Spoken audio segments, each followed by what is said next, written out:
कहानी नीरू की है। पंजाब की नीरू की शादी दिल्ली के राहुल से होती है। दिल्ली कितना बड़ा शहर है ना, लेकिन आप लोगों का घर तो बहुत छोटा है। हमारे पंजाब में तो ये बड़े बड़े घर होते हैं कि मजा ही आ जाता है। कोई बात नहीं नीरू, मैं भी तुम्हारे लिए बहुत बड़ा मकान बनाऊंगा बहुत जल्दी। नीरू के पिता जहाँ पंजाब के जाने माने व्यापारी थे, वहीं उसका पति राहुल दिल्ली में एक सिंपल नौकरी करता था। माँ, यहाँ तो घी मक्खन इतना महंगा है कि क्या बताऊं। मैं तो तरस ही जाती हूँ घी खाने के लिए। नीरू की माँ को ये सुनकर बहुत दुख होता है। मेरी बेटी को घी नसीब नहीं हो रहा है और ये बहू यहाँ बैठकर घी में शक्कर डाल रही है। देख वनिता, मैं साफ कह रही हूँ, इस घर में जितना घी आएगा उतना ही मेरी बेटी के घर दिल्ली भी जाएगा। अरे ये क्या बात होती माँ जी, बेटी का उतना ही करो जो अच्छा लगे। अब क्या मायके से घी और मक्खन तक की सप्लाई करोगी आप? हाँ, मेरी बेटी किसी चीज को तरसे मुझसे बर्दाश्त नहीं होता। अब क्या था, नीरू के मायके में 2 किलो घी आता तो 2 किलो दिल्ली जाता नीरू के पास। एक दिन, माँ बड़ी गर्मी पड़ती है दिल्ली में। इस घर में तो एक ही एसी है और वो भी ड्राइंग रूम में। सारा परिवार एक ही कमरे में सोता है। हाँ बेटा, वो तो हर घर की कहानी है। यहाँ भी एक ही एसी है। अरे बिल इतना आता है कि क्या बोलूं। तभी वहां राकेश आ जाता है। माँ, थोड़ी देर में यहाँ कुछ प्लम्बर आएंगे मेरे कमरे में एसी लगाने, जरा ध्यान से लगवा देना ना माँ। ओए, ऐसे कैसे तेरे कमरे में एसी लगेगा?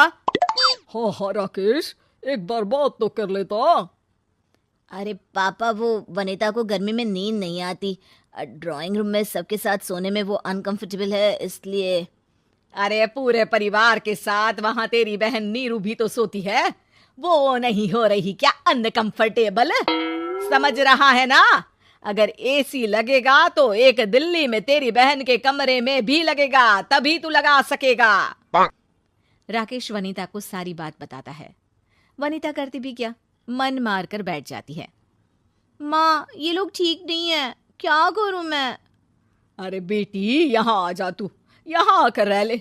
अरे छोड़ दे ऐसे पति को। कैसे छोड़ दूं माँ? समाज क्या कहेगा, लोग क्या कहेंगे?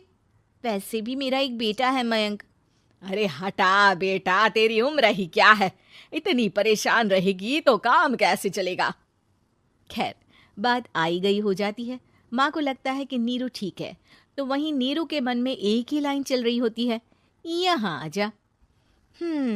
माँ ने तो बोल ही दिया है कि यहाँ आजा। बस मयंक थोड़ा सा बड़ा हो जाए, इन गरीबों को छोड़कर मैं वापस माँ के पास ही चली जाऊंगी। वो इसी सोच में बाजार में चल रही थी कि मैम, आपका दुपट्टा जमीन को छू रहा है। नीरू जैसे ही उस लड़के की तरफ देखती है, देखती ही रह जाती है। हाय रे, कितना सुंदर लड़का है ये। अब क्या हुआ? मैंने कहा आपका दुपट्टा।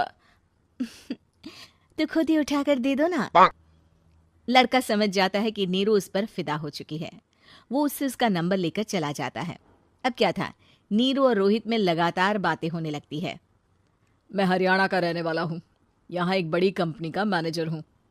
अच्छा, और कितने बच्चे हैं तुम्हारे? बच्चे? अरे मेरी तो शादी भी नहीं हुई है। तुम बताओ, शादी करोगी? नीरू शर्मा जाती है। अब लेकिन मैं तो पहले से ही शादीशुदा हूँ। मुझे फर्क नहीं पड़ता, बस तुम शादी कर लो, भाग चलते हैं। बहुत पैसे वाला हूं मैं, हमेशा खुश रखूंगा तुम्हें।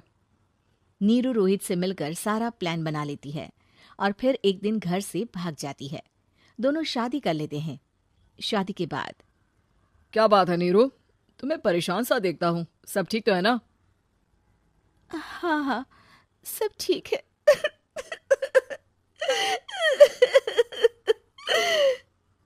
ये कहते कहते ही वो रोने लगती है। अरे क्या हो गया, रो क्यों रही हो? मैंने तुमसे एक बात छुपाई है और वही बात अब मुझे परेशान कर रही है। रोहित, मेरा एक बेटा भी है, उसका नाम मयंक है। क्या बात कर रही हो, ये तुमने मुझे पहले क्यों नहीं बताया? देखो नीरू, मेरी माँ को मैंने ये नहीं बताया है कि तुम शादीशुदा हो। बच्चा मैं मैनेज नहीं कर पाऊंगा। नीरू को समझ में नहीं आता कि वो क्या करे। तुम उस बच्चे को अपनी माँ को क्यों नहीं दे देती? नीरू चुपके से माँ को फोन करती है।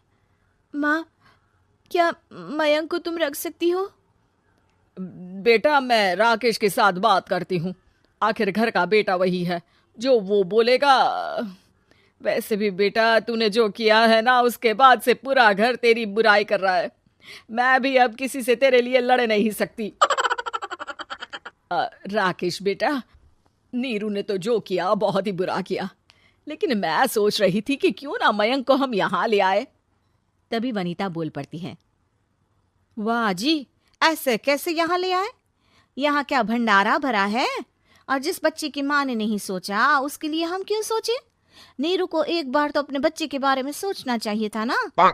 अरे लेकिन तेरे पास भी तो लड़का नहीं है ना वनीता। माँ, वनीता ठीक बोल रही है। कल को वो बड़ा होकर इसी घर का हिस्सा मांगेगा तो हम क्या करेंगे? माँ कहती भी तो क्या, वो चुप रह जाती है।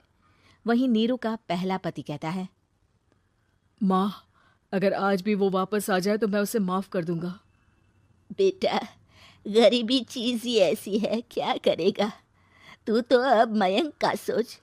वो बेचारा तो बिना माँ का हो गया। मयंक के खातिर तू दूसरी शादी कर ले बेटा। लोगों के लाख समझाने के बाद नीरू के पहले पति की शादी रिद्धि से हो जाती है, जिसके पहले पति से 2 बच्चे होते हैं। देखो जी, मैंने शादी सिर्फ बच्चे के खातिर की है। मैंने भी शादी सिर्फ बच्चों के खातिर की है। वहीं नीरू के दूसरे पति के मन में ये बात घर कर जाती है कि नीरू एक मासूम बच्चे को उसके खातिर छोड़ कर आई है।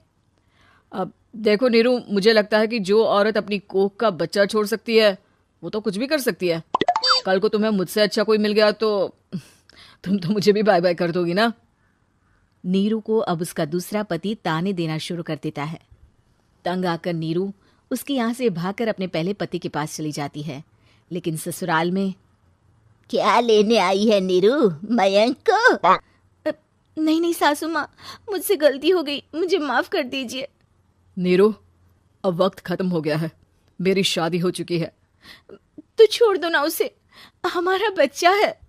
मैं आपको अपनी माँ नहीं मानता, मेरी नहीं मान तो बात अच्छी है।